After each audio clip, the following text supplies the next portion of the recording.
அடுத்ததாக நாம் எல்லாம் ஆவலோடு எதிர்பார்த்து கொண்டிருக்கும் விழா நாயகரை பேச வருமாறு அன்புடன் அழைக்கிறோம். கடைசி தரியில் கண்டாங்கி சேலை என்கின்ற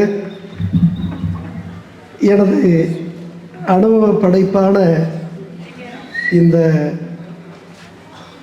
நூல் வெளியீட்டு விழா மிகச்சிறப்பாக நடக்கிறது. அதற்கு காரணமான அப்பா பதிப்பகத்தினுடைய உரிமையாளர் என் அன்பு நண்பர் சகோதரர் பாட்ஷா அவர்களுக்கு என் உள்ளார்ந்த நன்றியை தெரிவித்துக் கொள்கிறேன். நேரம் மிக அதிகமாக ஆகிக் கொண்டிருக்கின்ற இந்த நேரத்தில் நானும் கூடுதலாக பேசி உங்களுடைய சுமையை கூட்ட விரும்பவில்லை. இந்த அடிப்படையில் நான் எல்லோருக்கும் நன்றி தெரிவிக்கக்கூடிய ஒரு சிறிய சொல்லாடலாக அமைக்க விரும்புகிறேன். எனவே இன்றைக்கு மேடையிலே இந்த நல்ல நிகழ்விலே தமிழகத்தினுடைய மாபெரும் ஆளுமைகளாக திகழ்பவர்கள் இன்றைக்கு வந்திருக்கிறார்கள், நம்மை வாழ்த்தி இருக்கிறார்கள். குறிப்பாக மகத்தான பொது உடைமை இயக்கத்தினுடைய தலைவர், அவரை எப்படி அழைப்பது? ஐயா என்றா, தந்தை என்றா, தலைவர் என்றா, தோழரென்றே சொல்லிவிடுவோம். மிக உயர்ந்த அரசியல் விழுமங்களை கொண்டிருக்கக்கூடிய நேர்மையும் எளிமையும் மிகுந்த அந்த ஒப்பற்ற தலைவர் இங்கே வந்து இந்த நல்ல நிகழ்விலே கலந்து கொண்டது உள்ளபடியே நமக்கு கிடைத்த மகத்தான கௌரவம். எனவே அவருக்கு என்னுடைய நன்றியை தெரிவித்துக் கொள்கிறேன். அதை போல இன்றைக்கு எனக்கு முன்பாக பேசி இருக்கக்கூடிய நம்முடைய மரியாதைக்குரிய தமிழ்நாடு தன்னுரிமை இயக்க கழக தலைவர் அன்பிற்குரிய ஐயா பழக்கருப்பையா அவர்களுடைய மிகச்சிறந்த சொல்லாடல் பல நேரங்களிலே நானே வியந்து பார்த்திருக்கிறேன். மிக மிக லாவகமாக ஒரு தத்துவார்த்தத்தோடு இந்த நேர்மையை அவர் எடுத்து சொல்லுகின்ற விதம் இருக்கிறது அல்லவா, அவ்வளவு அற்புதம். எனவே அந்த மகத்தான மனிதர் நேர்மைக்காக அரசியலிலே நெடும்பயணம் மேற்கொண்டவரை இந்த நல்ல நிகழ்விலே கலந்து கொள்வதற்காக எம்மை வாழ்த்துவதற்காக வந்திருந்தமைக்கு என்னுடைய நன்றியை தெரிவித்துக் கொள்கிறேன். அதை போல எனக்கு முன்பாக பேசிய நம்முடைய அன்பிற்குரிய திரைப்பட இயக்குனர் புகழேந்தி தங்கராஜ் அவர்கள், நான் அழைக்கின்ற போதெல்லாம் அன்போடு, அது எந்த நிகழ்வாக இருந்தாலும், அது சிறிய நிகழ்வாக இருந்தாலும் கூட அழைக்கின்ற போது தயங்காமல் வந்து எங்களை சிறப்பிக்கின்ற அவர் இன்றைக்கும் அப்படி சிறப்பித்திருக்கின்றார். மிக தெளிவாக நான் அந்த நூலிலே எதை சொல்ல வந்திருக்கிறேன் என்பதை சுட்டி காட்டி இங்கே பெருமைப்பட பேசியிருக்கிறார். அவருக்கு என்னுடைய நன்றியை தெரிவித்துக் கொள்கிறேன். அதை போல மூத்த ஊடகவியலாளர் தமிழா பாண்டியன், நான் அண்ணாச்சி என்று அன்போடு அழைக்கப்படுபவர், அவருமே எப்படியெல்லாம் இந்த நிர்வாகத்தில் எந்த அளவிற்கு ஊழல் மலிந்து கிடக்கிறது என்பதையெல்லாம் மிக தெளிவாக சமூக ஊடகங்களிலே அவர் ஆணித்தரமாக பேசி வருவதை நான் பார்த்திருக்கிறோம். அவரும் நான் அழைக்கின்ற போதெல்லாம் வந்து எம்மை கௌரவிப்பார், வாழ்த்துவார். இங்கே வந்திருக்கிறார். அவருக்கும் என்னுடைய நன்றியை தெரிவித்துக் கொள்கிறேன். அதை போல புதுக்கோட்டையிலிருந்து இதற்காக வந்திருக்கின்ற மக்கள் கவிஞர், தமிழ்நாடு முற்போக்கு எழுத்தாளர் கலைஞர் சங்கத்திலே அமைப்பிலே மகத்தான பங்களிப்பு ஆற்றிய எங்கள் மண்ணினுடைய கவிஞர் அன்பிற்குரிய கவிஞர் முத்துநிலவன் இதற்காகவே வந்திருக்கிறார், என்னை வாழ்த்த வேண்டும் என்பதற்காக. அவர் சொன்னார், ஐயா, நாம் புதுக்கோட்டையிலேயே நாம் ஒரு நல்ல நிகழ்வை, இந்த வெளியீட்டு நிகழ்வையே நாம் அங்கே நடத்தலாமே என்று அன்போடும் உரிமையோடும் என்னிடத்திலே கேட்டார். அதை பற்றி நாம் யோசிப்போம் என்று சொன்னேன். அந்த அளவிற்கு இன்றைக்கு அன்போடு வந்திருக்கக்கூடிய அவரையும் நான் உள்ளார்ந்து என்னுடைய நன்றியை தெரிவித்துக் கொள்ளுகிறேன். அதை போல இந்த அறப்போர் இயக்கம், இந்த லஞ்சம் ஊழல் எந்த அளவிற்கு நிர்வாகத்தில் அரசு அமைப்பிலே நிலவி வருகிறது, அதற்கு எதிரான போரை தொடுப்பது என்பது அது ஒரு இன்னொரு விடுதலை போராட்டம் என்று அவர் குறிப்பிட்டார். நாம் இன்னொரு விடுதலை போராட்டத்திற்கு நம்மை தயார்படுத்த வேண்டும் என்று அன்பிற்குரிய அறப்போர் இயக்கத்தினுடைய பொறுப்பாளர் ஜெயராமன் அவர்களும் இங்கே வந்து வாழ்த்தியவைக்காக என்னுடைய உள்ளார்ந்த நன்றியை தெரிவித்துக் கொள்கிறேன். அதை போல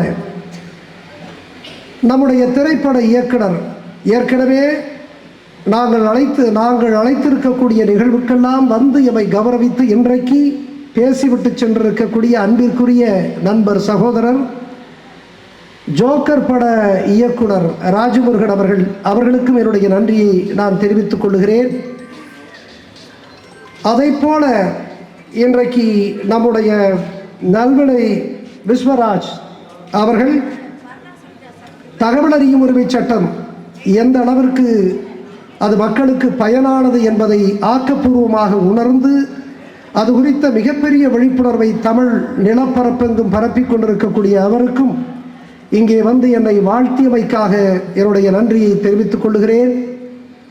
அதை போல இறுதியாக அன்பிற்குரிய நம்முடைய தேசத்தின் நம்பிக்கை இந்த இதழினுடைய கௌரவ முதன்மை ஆசிரியர் குரு ஆறுமுகம் அவர்கள் நன்றி உரையாற்றுவதற்காக காத்திருக்கிறார். அவருக்கும் என்னுடைய நன்றிகளை தெரிவித்துக் கொள்கிறேன். எனவே இந்த நிகழ்வு இவ்வளவு சிறப்பாக நடக்கிறது என்று சொன்னால் தொலைதூரத்திலிருந்து எம்முடைய அழைப்பை ஏற்று இந்த எவை போன்ற எளியவர்களினுடைய அழைப்பை ஏற்று அருப்புக்கோட்டையிலிருந்து, மதுரையிலிருந்து, நாமக்கல்லிலிருந்து, இங்கே திருவள்ளூர் மாவட்டம், வேலூர் மாவட்டம், காஞ்சிபுரம் மாவட்டம், செங்கல்பட்டு மாவட்டம் என்று தமிழ் நிலப்பரப்பினுடைய பல்வேறு மாவட்டங்களிலிருந்து நம்முடைய அழைப்பை ஏற்று வந்திருக்கக்கூடிய நெசவாளர் பெருமக்களே, விவசாயிகளே, நண்பர்களே, உங்கள் அத்துணை பேருக்கும் என்னுடைய நன்றிகளை தெரிவித்துக் கொள்கிறேன். தனிப்பட்ட முறையில் நான் சொன்னால் என் மீது அன்பு கொண்டிருக்கக்கூடிய நண்பர்கள் பல பேர்கள் இவ்வளவு நேரமாகியும் காத்திருக்கிறார்கள். பல நிலையிலே, பல தளங்களிலே பணியாற்றக்கூடிய அவர்கள் இந்த மாலை நேரத்திலே இவ்வளவு 10 மணி ஆகப் போகிறது, இன்னமுமே காத்து கொண்டிருக்கிறார்கள். தங்களுடைய பிள்ளைகளை கூட்டிக் கொண்டு வந்திருக்கிறார்கள், அல்லது பிள்ளைகள் வீட்டிலே காத்திருக்க இவ்வளவு நேரமாக அவர்கள் ஆண்களாக இருந்தாலும் பெண்களாக இருந்தாலும் இன்றைக்கு இவ்வளவு சிறப்பாக இங்கே கலந்து கொண்டு எம்மை கௌரவித்திருக்கிறார்கள். அதற்காக உங்கள் அத்துணை பேருக்கும் என்னுடைய நன்றிகளை தெரிவித்துக் கொள்கிறேன். அதை போல நம்முடைய இளைஞர்கள், மக்கள்வாத இளைஞர்கள் இன்றைக்கு பெரும் திரளாக இன்றைக்கு ஒரு பெரும் எண்ணிக்கையிலே நெசவாளர்களை, விவசாயிகளை எல்லாம் இன்றைக்கு அழைத்து வந்திருக்கிறார்கள். நான் தனிப்பட்ட முறையில் அவர்கள் பெயர் சொன்னால் நேரம் போதாது. எனவே என்னுடைய அன்பு தம்பிகள், சில நேரங்களில் அவர்கள் தொல்லைகள் கொடுத்து விடுவார்கள். தொல்லை கொடுத்தாலும் அவர்கள் என் தம்பிகள் தான். அவர்களுக்கு என்னுடைய நன்றிகளை நான் தெரிவித்துக் கொள்கிறேன். அதை போல இந்த புத்தகம், இந்த நூல் இவ்வளவு சிறப்பாக ஒரு குறுகிய காலத்தில் ஒரு மாத காலம் எனக்கு தூக்கமில்லை. நான் தூங்கவில்லை, என்னோடு பணியாற்றவர்களையும் நான் தூங்க விடவில்லை. உண்மையிலேயே தட்டச்சு செய்த தேவி, தட்டச்சு செய்த பிரபாவதி உண்மையிலேயே என்னால் மிகவும் சிரமப்பட்டார்கள். அதை போல எனக்கு ஆலோசனை சொல்லி அதையெல்லாம் திருத்திய வித்யா, இதையெல்லாம் ஒருங்கிணைத்த அபிநயா, இது எல்லாவற்றிற்கும் ஊற்றுக்கண்ணாக ஊக்கமளித்த அன்பிற்குரிய நண்பர் பாட்ஷா, அவருடைய குடும்பத்தினர், அன்பு சகோதரி நூர்ஜஹான், அவருடைய 3 அன்பு பிள்ளைகள், அத்துணை பேருக்கும் என்னுடைய நன்றிகளை தெரிவித்துக் கொள்கிறேன். ஊடகத்திலிருந்து வந்திருப்பவர்கள், இங்கே மிகச் சிறப்பாக ஊரறிய செய்த இந்த தொகுப்பாளர்கள், இவர்கள் அத்துணை பேரையுமே நான் என்னுடைய இதயத்தில் அவர்களுக்கு நன்றிகளை தெரிவித்துக் கொள்கிறேன்.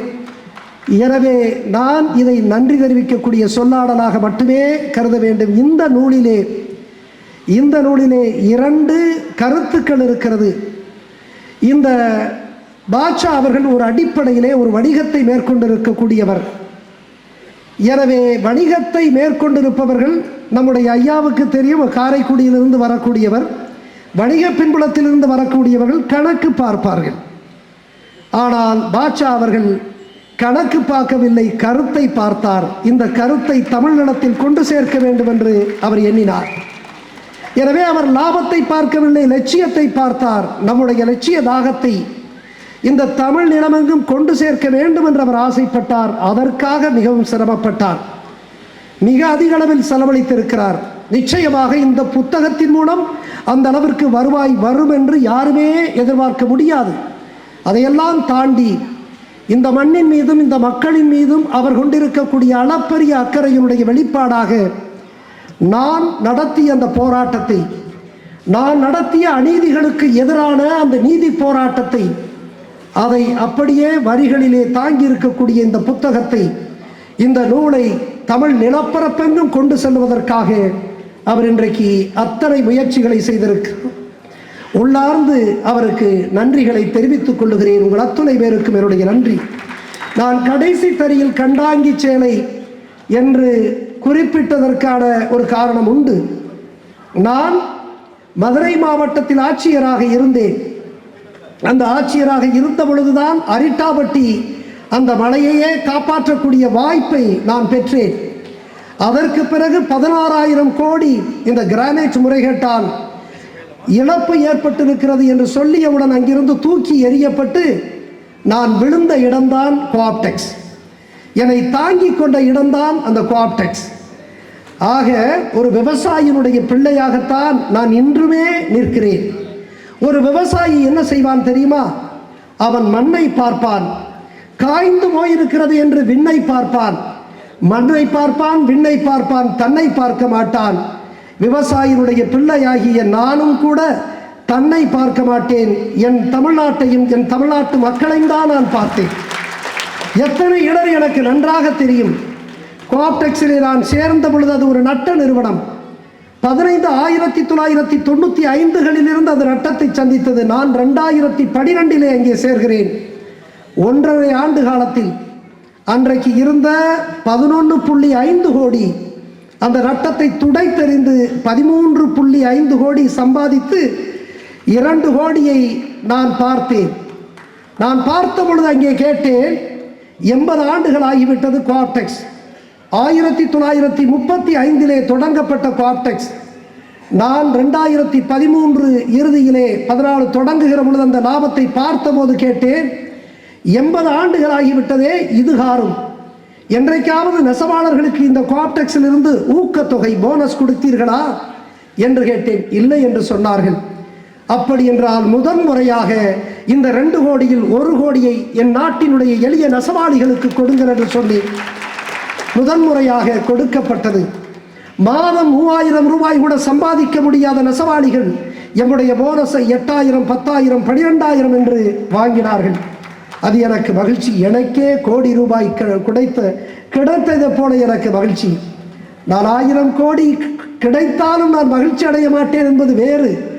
இருந்தாலும் ஒரு சொல்லாடலுக்காக சொல்லுகிறேன், எனக்கு அவர்களுடைய மகிழ்ச்சியில் என்னுடைய நானே அவர்களுடைய கடுகளவு மகிழ்ச்சியில் கடலளவு மகிழ்ச்சி கொண்டவன் நான். எனவே இப்படிப்பட்ட நிலையிலே தான் நான் அந்த நிறுவனத்திலே கோஆப்டெக்ஸில் சேர்ந்த பொழுது நான் நெசவுக்குடிகளை நான் சந்திக்க வேண்டும் என்று நான் அன்றைக்கு கிளம்பினேன். திருவள்ளூர் மாவட்டத்திலே அம்மையார் குப்பத்தில் தொடங்கி கன்னியாகுமரியிலே கருங்கல் வரைக்கும் நான் சென்றேன்.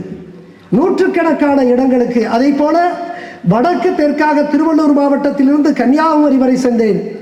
கிழக்கு மேற்காக கடலூரிலிருந்து கோயமுத்தூர், கடலூரிலே நடுவீரப்பட்டு என்கின்ற ஊரிலிருந்து தொடங்கி கோயமுத்தூரிலே சிறுமுகை வரை நான் சென்று வந்திருக்கிறேன். எனவே இப்படி தமிழ் நிலப்பரப்பெங்கும் இந்த மானம் காத்த இந்த நெசவாளிகள், வானம் பார்த்த விவசாயியும் மானம் காத்த நெசவாயும் என் நெஞ்சுக்கு நெருக்கமானவர்கள் என்கின்ற காரணத்தினால் இவர்களுக்கு ஏதாவது செய்ய முடியுமா என்று போய் பார்த்தேன். இவர்கள் நிலை அறிய உண்மையிலேயே நொறுங்கி போனேன். நான் கலங்கினேன். அவ்வளவு மோசமான வறுமை நிலைமை. 60 ரூபாய்க்கும் 70 ரூபாய்க்கும் அவர்கள் இந்த சேலையை நெய்து கொண்டிருந்தார்கள். அதிகபட்சம் 80 ரூபாய், 100 ரூபாய் அதிகபட்சம். நான் பார்த்த 2013 காலகட்டத்தில் மோசமான நிலை. இப்படிப்பட்ட காலத்தில் ஒவ்வொரு இடத்திலே போகின்ற பொழுதும் எனக்கு எங்கள் ஊருக்கு அருகே இருக்கக்கூடிய செட்டிநாடு காரைக்குடியிலே இருக்கக்கூடிய கண்டாங்கி நெசவாளர்கள் வசதியாக இருப்பார்கள் என்று எண்ணி அங்கே போய் பார்ப்போம். காரணம், அங்கே வளமாக வாழ்ந்த அந்த நாட்டுக்கோட்டை நகரத்தார்கள் என்று அழைக்கப்படக்கூடிய நாட்டுக்கோட்டை செட்டியார்கள் அங்கே இருக்கிறார்கள். அவர்களுடைய ஆதரிப்போடு இருக்கக்கூடிய இந்த நெசவாளர்கள் வளமையாக இருப்பார்கள் என்று நான் எண்ணி போய் பார்த்தேன். அங்கேயும் அதே நிலைதான். அப்பொழுது இறுதியாக அவருடைய குடியிருப்புக்கு நான் சென்றேன்.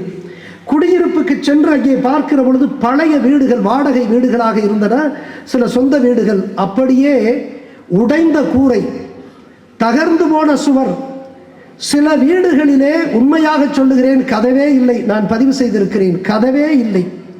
அப்பொழுது அந்த எளிய நெசவாளிகளை, என் சமூகத்தினுடைய ஆடை நாகரிகத்திற்கு அளப்பரிய பங்களித்த அந்த அரிய மனிதர்களான அந்த நெசவாளிகளை பார்த்து கேட்டேன், அந்த நெசவு பெண்களை, அம்மா உங்களுக்கு இப்படி கதவு இல்லையே, திருடர் பயம் இல்லையா என்று கேட்டேன்.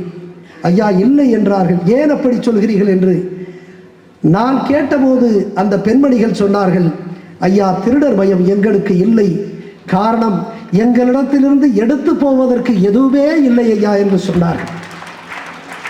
என்னுடைய நூலிலே நான் குறிப்பிட்டிருக்கிறேன், எதுவும் இல்லை என்று சொன்ன அந்த வார்த்தையில் எல்லாமே இருக்கிறது என்று என்னுடைய நூலிலே குறிப்பிட்டிருக்கிறேன். அப்படியே நான் புதுக்கோட்டைக்கு, அப்படியே சென்னைக்கு திரும்புகிற பொழுது புதுக்கோட்டை வழியாக வருகிறேன். புதுக்கோட்டை என் மாவட்டம். என் தாயின் நினைவு வந்து அப்பொழுது நான் என் தாய் பாடிய தாலாட்டை அவர் சொல்ல கேட்டு, அந்த தாலாட்டை ஒரு நெசவு தாய் தன் குழந்தைக்கு பாடினால் எப்படி என்று இங்கே நான் எழுதி பதிவு செய்திருக்கிறேன். அந்த பதிவுதான் இங்கே தாலாட்டாக மிக அற்புதமாக பாடப்பட்டது. அன்பிற்குரியவர்களே, நெசவுக்குடிகள் காலனி ஆதிக்கத்தினுடைய கடை வீதிகளிலே எம்முடைய நெசவுக்குடிகள் நிர்மூலமாக்கப்பட்டது இன்று வரை தொடர்கிறது என்பதுதான் உண்மை.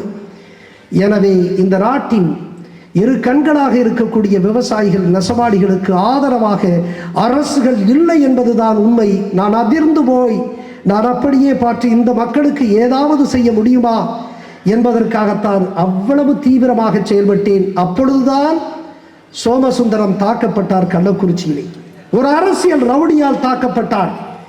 கள்ளக்குறிச்சி நகராட்சியினுடைய தலைவரால் தாக்கப்பட்டு அவர் அங்கிருந்த அந்த பார்த்தசாரதி உறுதியாக கடைசி வரைக்கும் நின்றார். பார்த்தசாரதி சோமசுந்தரத்தோடு அத்தனை நெருக்கடிகளுக்கு மத்தியிலே நான் அந்த ரவுடியை உள்ளே, அந்த ரவுடிக்கு எதிராக நீங்கள் புகார் கொடுங்கள், வழக்கு தொடரப்பட்டு உள்ளே தள்ள வேண்டும் என்பதற்காக அத்தனை போராட்டங்களை நடத்துகிறேன். முடியவில்லை. அமைச்சர் குறுக்கிட்டு 4 அமைச்சர்கள் சேர்ந்து இங்கே சொன்னார்களே, அந்த கூட்டத்தை எல்லாம் நடத்தி இறுதியிலே இந்த சோமசுந்தரம், இந்த எளிய மனிதர் மேலாளர், அவர் அந்த வழக்கை திரும்ப பெறக்கூடிய ஒரு சூழல் உருவாக்கப்பட்டது. அதற்கு பிறகு நான் தலைமைச் செயலருக்கு எழுதினேன், இது போன்ற அமைச்சர் செயல்படுகிறார், முதலமைச்சருடைய கவனத்திற்கு கொண்டு செல்லுங்கள், கொண்டு சென்று உரிய விசாரணையும் நடவடிக்கையும் எடுங்கள் என்று சொன்னேன். நடவடிக்கையை எடுத்தார்கள், என்னையே அங்கிருந்து மாற்றினார்கள். இதுதான் அதற்கு பிறகு நான் இந்திய மருத்துவத்துறைக்கு அங்கே நான் பணிமாறுதல் செய்யப்பட்டு, அந்த அமைச்சர் என்னை வேண்டாம், இவர் என்னுடைய துறைக்கே வேண்டாம் என்று சொல்லி மீண்டும் 48 மணி நேரத்திலே, ஏற்கனவே எப்பொழுதெல்லாம் நான் ஒரு இடத்தில் சேர்ந்ததற்கு பிறகுதான் எனக்கு மாறுதல் வரும், ஆனால் சேர்வதற்கு முன்பாகவே 48 மணி நேரத்தில் இன்னொரு மாறுதலை சந்தித்து அறிவியல் நகரத்திற்கு சென்று 7 ஆண்டுகள் ஒன்றுமே ஒரு அதிகாரம் இல்லாமல் அங்கிருந்து நான் என் நாட்டு மக்களுக்கு எதுவுமே செய்ய முடியாமல் விடைபெற்றேன். அன்பிற்குரியவர்களை, எல்லாவற்றையும் பதிவு செய்திருக்கிறேன். இந்த நாட்டு மக்களுக்கு நான் நடத்திய அநீதிக்கு எதிரான போராட்டத்தை, இந்த நெசவுக்குடிகளினுடைய இந்த நெருக்கடியான நிலையிலிருந்து தொடங்கி இந்த அநீதிக்கு எதிரான போராட்டத்தை நான் நடத்திய விதத்தை நான் இங்கே சொல்லி இருக்கிறேன். நாளை இந்த நாடு அறியும். ஒன்றை மட்டும் சொல்லிக் கொள்கிறேன், மீண்டும் மீண்டும் சொல்லுகிறேன், அரசியலிலே அது ஒரு சாக்கடை என்கிறார்களே என்று நான் கேட்கிற பொழுது நம்முடைய நண்பர்கள் என்ன சொல்லுவார்கள் தெரியுமா? அந்த சாக்கடையில் இறங்கி சுத்தம் செய்ய வேண்டும் என்று சொல்லுவார்கள். ஆனால் இறங்கி சுத்தம் செய்யலாம், ஆனால் சாக்கடையில் மூழ்கி ஒரு காலம் சுத்தம் செய்ய முடியாது என்பதை நாம் புரிந்து கொள்ள வேண்டும். எனவே இன்றைக்கு நாம் எடுக்கக்கூடிய அரசியல், அது மக்கள் அரசியலாக, அது கோட்பாடு அரசியலாக, தமிழர்களுக்கான அரசியலாக நிச்சயமாக இருக்கும். நாளை நம்முடைய இளைஞர்கள் பேசத் தொடங்குகிற பொழுது நம்முடைய அன்பிற்குரிய அறப்போர் இயக்க ஜெயராமன் சொன்னாரே, இன்னொரு விடுதலை போராட்டம் தேவை என்று சொன்னார்களே, அப்படி இன்னொரு விடுதலை போராட்டத்திற்கு நீங்கள் தயாராக இருப்பீர்களே ஆனால் நான் தயாராக இருக்கிறேன். நன்றி, வணக்கம்.